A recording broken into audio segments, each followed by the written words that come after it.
Shkupi mbytet nga mbeturinat edhe një deponi ilegale mes komunës Qendër dhe Çajirit.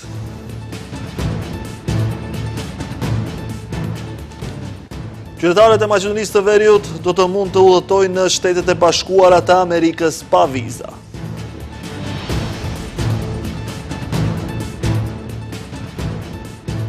Policia ka arrestuar 2 persona nga Bukovina pasi kanë qenë duke transportuar kokainë.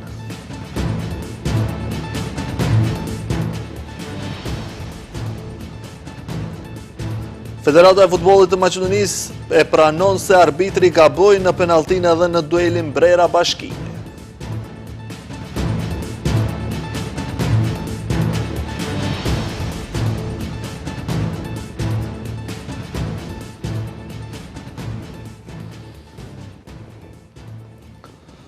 Përshëndetje, shikues të nderuar, jemi me lajmet në televizionin Shenja, në mes të Shkupit në njërë nga bulevardet më të frekuentuara, mezi lëvizet për shkak të mbeturinave. Një deponi e re është krijuar tek rruga e plastikave. Kryeqyteti po mbytet, ndërsa qytetarët friksohen për shkak të ndonjë epidemie. Ndërkohë, politikanët vazhdojnë fushatën me premtime nga më të ndryshmet.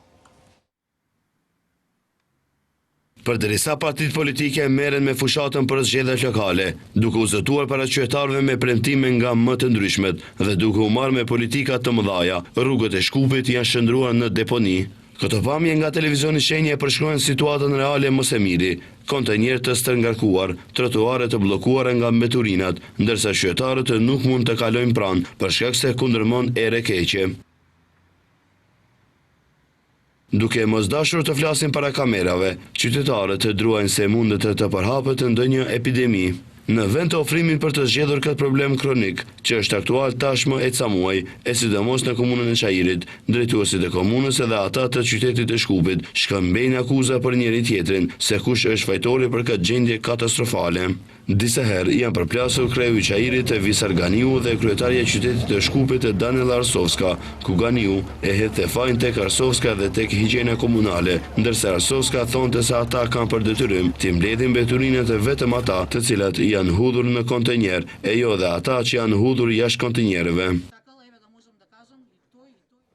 Qytetarët e Maqedonisë së Veriut do të mund të udhëtojnë në Shtetet e Bashkuara të Amerikës vetëm me pasaport, pa pasur nevojë të aplikojnë, të përgatisin dokumente ose të shkojnë në intervista për viza. Kjo është një nga çështjet që qeveria e Maqedonisë së Veriut e ka hapur me administratën amerikane dhe që do të ishte një nga përfitimet e dialogut strategjik, të cilën të dyja vendet e filluan në qershor të vitit 2022. Ky dialog shihet si një korniz institucionale për një nivel më të lartë të raporteve mes dy vendeve që ofron masa konkrete për bashkëpunim më të thellë në fusha të ndryshme. Sa i përket heqjes së vizave, institucionet maqedonase janë të përfshira në grupet ndërsektoriale të punës për bashkimin me programin për heqjen e vizave dhe me programin global për hyrje në SBA, than nga Ministria e Punëve të Jashtme dhe Tregtisë së Jashtme për Radio Evropën e Lirë. Nga kjo ministri thanë se ky është një proces afatgjatë në kuadër të dialogut strategjik. Udhëheqësit e Ballkanit Perëndimor do të mblidhen të hënën në Durrës për samitin e iniciativës Bordo Brioni. Në qendër të këtij takimi të vitit do të jenë disa tema: integrimi evropian, plani i rritjes së BE-s, politika rinore dhe ikja e trurit si dhe bashkëpunimit rajonal dhe siguria. Udhëheqësit e Ballkanit Perëndimor do të mblidhen të hënën në Durrës për samitin e iniciativës së Bordo Brioni me fokus kryesor perspektivën europiane të rajonit dhe zbatimin e planit të rritjes së Bashkimit Evropian. Samiti, i cili mbahet në motën intereset e përbashkëta, angazhimi i përbashkët për një të ardhmen të përbashkët, së bashku drejt BE-s, organizohet nga presidentët e Slovenisë dhe Kroacisë, Nataša Pirc-Musar dhe Zoran Milanović, dhe drejtohet nga presidenti i Shqipërisë Bajram Begaj.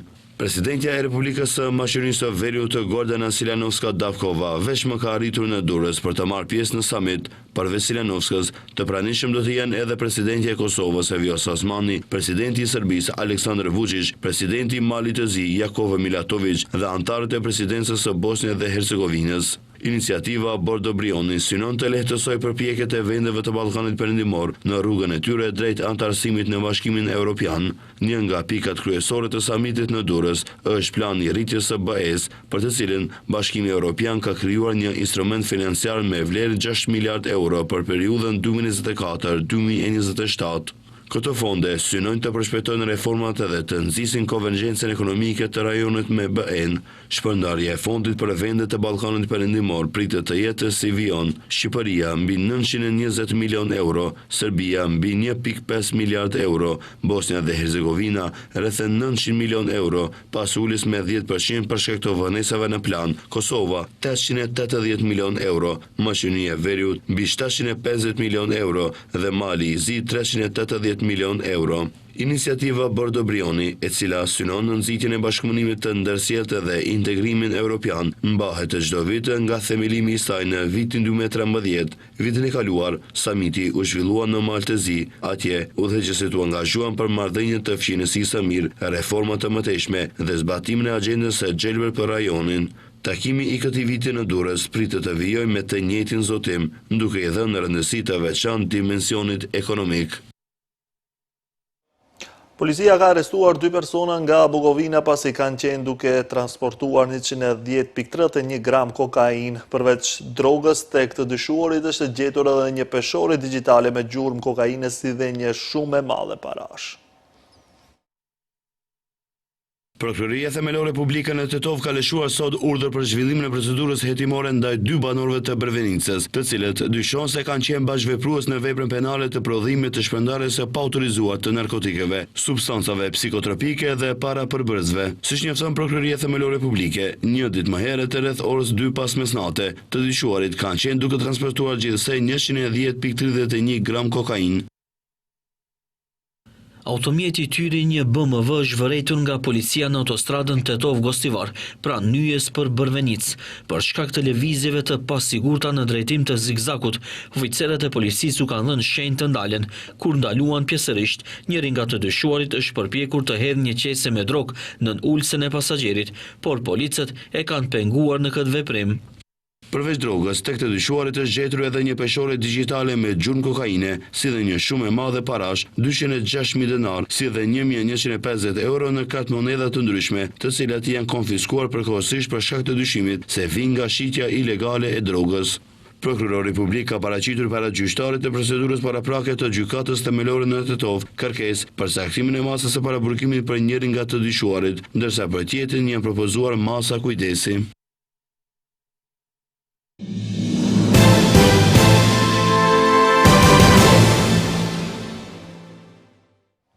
Kandidati i vlen për komunën e Çajirit, Izet Mexhiti, në bashkëpunim me arkitektin Bajram Vardar, ka prezentuar masterplanin për Çajirin. Mexhiti tha se ky plan do të integrohet me planin gjeneral të ri të qytetit të Shkupit, i cili është në përpilim e sipër.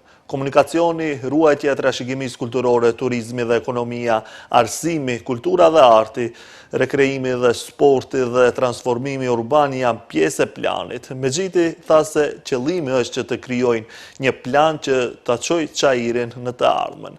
Ai sqaroi se ky plan është i qëndrueshëm nga ana sociale, ekonomike, mjedisore dhe kulturore. Projektet që pritet të realizohen së shpejti janë rikonstruksioni i parkingut me 2 nivele pranë Muzeut të Maqedonisë, 120 vende parkimi dhe rikonstruksioni i parkingut sipërfaqësor në objekt Karaxhica, 50 vende parkimi. Masterplani është në përputhje me ligjin e ndërtimit, me planin general të qytetit të Shkupit, me planet detale, disa kanë edhe leje, edhe projekte kryesore dhe leje, siç është rruga Cvetan Dimov, zgjerimi, po ashtu depërtimi i rrugës John Kennedy dhe zgjerimi i rrugës Mitat Frashëri apo Brigada Kosova Maqedonase. Këto i hapin arteriat e Çajirit, po ideja e re e Bajramit është që të vendoset edhe një unos rreth malit të Gazibabës. Në kuadër të fushatës zgjedhore, kandidati Aleancës Kombëtare për Integrim për komunën e Çajirit Bujar Osmani premtoi se nëse do të zgjedhet kryetari i kësaj komune Çajiri do të ketë 2 çerdhe të reja dhe kushte më të mira për çdo fëmijë, si problem kryesor për gjendjen alarmante të arsimit në Çajir. Osmani theksoi kapacitetet e kufizuara dhe gjendjen e rëndë të objekteve, veçanërisht për fëmijët e moshës parashkollore, pasi, siç tha, në Çajir mungojnë çerdhet, ndërsa ato ekzistuese janë të mbingarkuara, duke shtuar se prindërit detyrohen të blejnë vetë gjërat bazike për procesin parashkollor. Pas përfundimit të konferencës për media, Osmani së bashku me një grup mësuesish mbajtën një marsh për ndryshim dhe shpresë, duke përcjellë mesazhin se arsimi cilësor është prioriteti më i lartë i çdo shoqërie. Në kuadër të vizionit ton planifikojmë 2 çerdhe të mëdha me standardet më moderne, të cilët e kanë përgatitur dhe e ka dizajnuar Michel Roykind, arkitekti më i madh botëror me ekipin e tij. Një është çerdhja Borbardha, e cila do jetë me kapacitet shumë të madh dhe me standardet më të larta, por edhe çerdhja VSZ, të cilët do jenë 2 çerdhe të reja. Pse kam mendoj kredibilitet dhe kemi kredibilitet për të premtuar çerdhe të reja? Për shkak se ju jeni dëshmitar të çerdhes Bambi, të cilën si zëvendës kryeministër e kam negociuar dhe kam udhëhequr seancën e qeverisë, kur e kemi aprovuar atë çerdhe. Dhe ashtu si e kemi bërë Bambin, do i bëjmë edhe 2 çerdhe të reja, por edhe do renovojmë çdo çerdhe këtu. Në motën po luftojmë për shtëpinë tonë, fushatën për zgjedhjet lokale ka vazhduar edhe Partia Opozitare Maqedonase LSDM. Kreu i kësaj partie Venko Filipçe nga Sveti Nikola ka komentuar kërkesën e përsëritur disa herë nga lidhja e sindikatave të Maqedonisë, e cila është për rritjen e pagës minimale. Ai theksoi se kjo nuk është kërkesë për luks, por një nevojë reale. Para qytetarëve të Sveti Nikolës, Filipçe rikujtoi se Shqipëria tashmë e ka arritur pagën minimale në 520 euro, ndërsa Serbia i rrit çdo muaj. Vetëm Maqedonia, theksoi ai, qëndron në vend, sepse pushteti aktual nuk e ka as vullnetin e as planin. Ai vlerësoi se heqtja e VMRO DPMN-s ndaj zërit të sindikatave dhe qytetarëve është dëshmi për mos përfillin e tyre ndaj punëtorëve. Kjo nuk është kërkesë për luks, por një klith me njerëzve që jetojnë me 400 euro në muaj, në një kohë kur faturat e rritën dhe shporta ushqimore PB të gjithnjë e më zbrazët. Për një vit, LSDM ofron zgjidhje, pagë minimale prej 500 eurosh për çdo njeri që punon ndershëm, të mund të jetojë me dinjitet. VMRO DPMN ka vazhduar fushatën për zgjedhjet lokale, ata të shtunën kanë mbajtur tubim në Kumanov me sloganin "Zgjedhja e vërtet, njeriu yt, vendi yt për të ardhmen tënde". Lideri VMRO DPMN-s Kristian Mickoski kritikoi ashpër ofertën e SDSM-s ndaj Bullgarisë, ndërsa u ndal tek truket politike me vijat e kuqe të kreut të LSDM-s Venko Filipçe, për të cilët tha se janë kal troje. Mickoski theksoi se VMRO DPMN dhe populli i Maqedonisë do të jenë pengesë për çdo tradhti të mundshme të interesave kombëtare dhe i bëri thirrje elektoratit që, siç tha ai, të dalin masivisht me 19 tetor dhe të shënojnë numrin 9. I pari i qeverisë premtoi punë të ndershme dhe tha se partia do të ndjek rrugën e vështirë, por jo rrugën e turpit. Do të ndalem edhe të zhvillimet politike, truket nuk kalojnë më. Shikoni çfarë dhurate po përgatitet tani LSDM-ja për Bullgarinë. Kjo dhuratë është një kal troje, i paketuar bukur, me të ashtuquetur të vija të kuqe, por në të vërtet është një tjetër lëshim ndaj fqinit ton lindor, një tjetër biznes karamel që LSDM po ja jep atij vendi.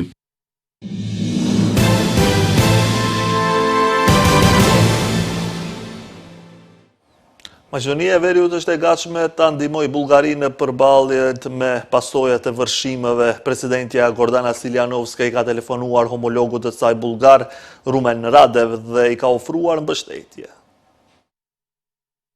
Republika e Maqedonisë së Veriut është e gatshme të ofrojë mbështetje në përballimin e pasojave të përmbytjeve, ka deklaruar presidenti bullgar Rumen Radev pas bisedës telefonike që ka zhvilluar me homologon e tij maqedonase Gordana Siljanovska Davkova, shkruan Agjencia Shtetërore Bullgare e Lajmeve. Falenderoj presidenten Gordana Siljanovska-Davkova për bisedën konstruktive telefonike dhe për ngushëllimet e shprehura për viktimat e përmbytjeve në Bullgari, si dhe për gatishmërinë e treguar të RMV-s për të dhënë mbështetje në përballimin e pasojave të kësaj katastrofe. Biseda ndërmjet dy presidentëve vjen në një periudhë kur Bullgaria po përballet me rreshje intensive shiu dhe përmbytje që kanë prekur një numër të madh rajonesh në vend, duke lënë pjesë të popullsisë pa energji elektrike dhe me qasje të kufizuar në zonat e prekura. Sipas të dhënave të fundit të publikuara nga mediat bullgare, përmbytjet kanë marrë jetën e 4 personave. Aktivitetet e emergjencës vazhdojnë ndërsa vullnetar, ekipe ushtarake dhe sociale po punojnë për pastrimin e rrugëve, sigurimin e sigurisë së popullsisë dhe rikthimin e normalitetit të jetës.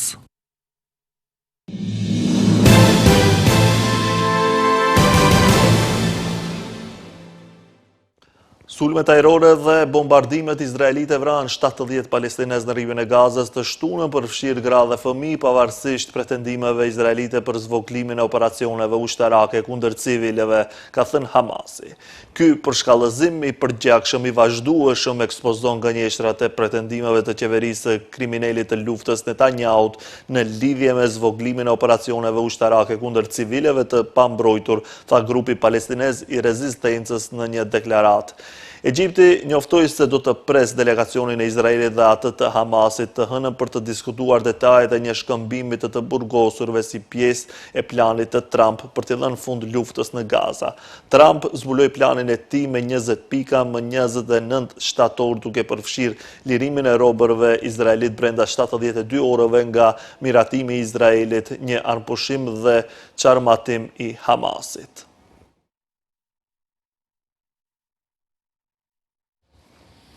Presidenti Donald Trump ka autorizuar vendosjen e 300 trupave të gardës kombëtare në Chicago për të adresuar që ai e quan krim jashtë kontrollit. Ky veprim erdhi disa orë pasi autoritetet e emigracionit thanë se u përballen me protestuesit në qytetin e drejtuar nga demokratët dhe qelluan një grua të armatosur kur ajo dhe të tjerët përplasen makinat e tyre në automjetet e zbatimit të ligjit.